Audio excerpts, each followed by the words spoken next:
What's up, y'all? Welcome back to the channel. Today we're about to go over what happens when you first open Pro Tools. You got a blank session. You've never seen this before. I'm gonna try to make it a little easier for you. The first thing that we're gonna go over is up here. So they got slip and grid. You just want to make sure you're on grid. That's the main thing here. You don't really need this area. I would recommend these four to be off. Sometimes people put this on, or yeah, I even see people put this on, but I'd recommend all four off. It's easier in the recorded workflow. As far as here, so this is your universal section. Well, that's what I call it. So basically, you got your clip. Let's show y'all here. If I had like a clip and I wanted to drag it, that's that. That's what this does. Is it just allowing me to drag it. Now this is allowing me to highlight. Now this is allowing me to drag it down. So to get this drag down though, you actually got to change this. So it'll be on time, but you got to make it separation. So now you can like actually grab the track and drag it if you record that way. So when you click all this, damn it, when you click these three up top, it gives you the the capability to trim it, highlight it, and also drag it down as well. So that's pretty convenient for like just actually the workflow. That's a big part of speed right here. So this section here. Moving on here, you don't really need this area. You can change this if you want to what is it, minutes and seconds, if you want to know how long your song is. But that's also here too. Moving on here, grid. So this part, you're gonna want this on. So you see those lines, they went away. We're gonna keep that grid on. Easy. So now when we do like this, it's gonna snap to our line. So now if I want to change how big these lines are in my Pro Tools, I'm gonna have to go to this little invisible thing right here. So now from here, I would actually make it bars and beats. So it's gonna be in minutes and seconds. That's not what you wanted to know. So you want it to be on line with like, so if you're on 140 BPM, you want it to be in line. So you're gonna actually have to come here to this invisible section, change it to bars and beats. And now we're in 1/8. So now these lines are all with at whatever my BPM is. So if I want to make these lines bigger, I can go 1 bar, still in tempo, half, 4. So this is also good for beat cuts, putting the hook back, any of that stuff like that. So just make sure you're in bars and beats though. Next section will be here. So the only thing you're going to do is change this from record to quick punch. So quick punch allows you to, if you're just playing it, it will be recording. So now I can record. And if I want to, I can also go back because it's always recording when you press play. And yeah, so keep it in quick punch. Now we're going on to this section. I don't touch it. Moving on down here. I actually made these tracks wrong, so as you can see, those were stereo tracks. You're gonna want to make, so now you come up here to track, or you can do the key command, but I'm lazy. So for any record track, we're going to go to mono, by the way. So audio track, by the way, audio. And now we're going to name this, and we'll name this the beat. No. Beat got to be in the stereo. This is going to be the record track, but the beat does have to be in stereo. So now we're making that audio track with a stereo. So we're at beat. Beat, record. Now, if this is my record track, I'm going to need probably two rap vocals, maybe 4. I'm gonna need 2 mono tracks. These are gonna be Vox. So 1 and 2.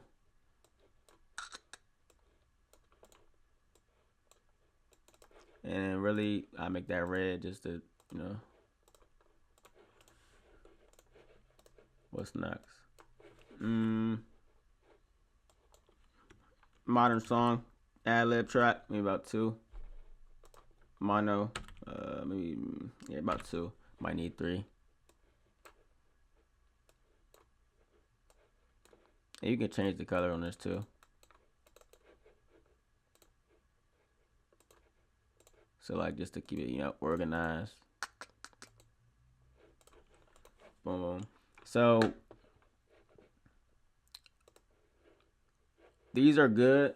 So now technically I would need to actually give these a location, meaning the aux or send.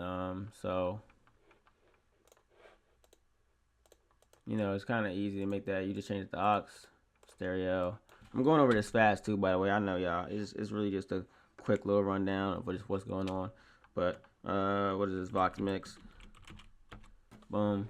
I'm gonna make my inputs anything 69. Sure. Now I'm gonna do that again. What is it? Sucks stereo. Now we're gonna go with ad mix. And then what I'm gonna do? Bus. It don't matter. So I'm at 69 for this. So come to my output. Find 69. What is that? Yeah. Same way here. Boom. Ad lib. Find my number. 75. Same thing here. 75. Record track. I'm gonna change my line to whatever it is. Mine is on mic line 1. Doesn't really matter if the other ones are there. You're not recording on those tracks. I mean, that's pretty much it, bro. There's not much to it. It's not really too much into setting up Pro Tools and figuring out. Like, it's really just a couple of things like the bars and the beats. That's kind of important. Like, just so you can be in grid. Same with this separation. Those two are really helpful as far as just opening up the Pro Tools quick punch as well. You know, you can add reverb and stuff too. Aux track, stereo, reverb, verb. Cool, give it an input. It don't matter. Now if I come here, I'm just matching up my numbers, 87, 88. Now I can give it how much reverb I want. Same with delay, same process. Other than that, that's pretty much all it is to it. Now if I record, I'm recording into a mono track. Should get 1 line. If you get 2 lines, it's because you're in stereo. That's not what you want to be. So if I record, now let's say I had a beat, you know what I'm saying? Essentially, I would drag these into my Vox 2s. So let me just shut the fuck. Alright, but yeah, if I'm like recording like this, like I would just, you know what I'm saying, I'm mashing in. These are my outputs. My outputs are 69.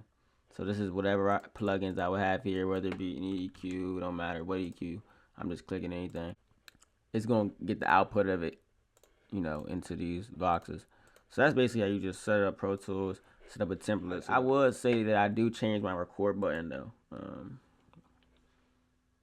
I do come into, what is this? Keyboard shortcuts, and I change my record punch. You look up record punch. I changed mine to W because like A and S was just trim. So if I'm like this punching somebody in, like if they say a take, I do this and I would, you know, trim that and I can drag it like that. So I don't move my left hand. So like W, and then now I'm on a trim, and then I'm recording. So it's almost like a video game. Like, you know, if you play PC, anything like that, if you change your record button to W, it's almost like you're playing a video game because you're using W to record, A to trim, S to trim the back end, and then, you know, you can do that all over again. I mean, I just find that a quick process. So if I'm recording like this, he's punching in.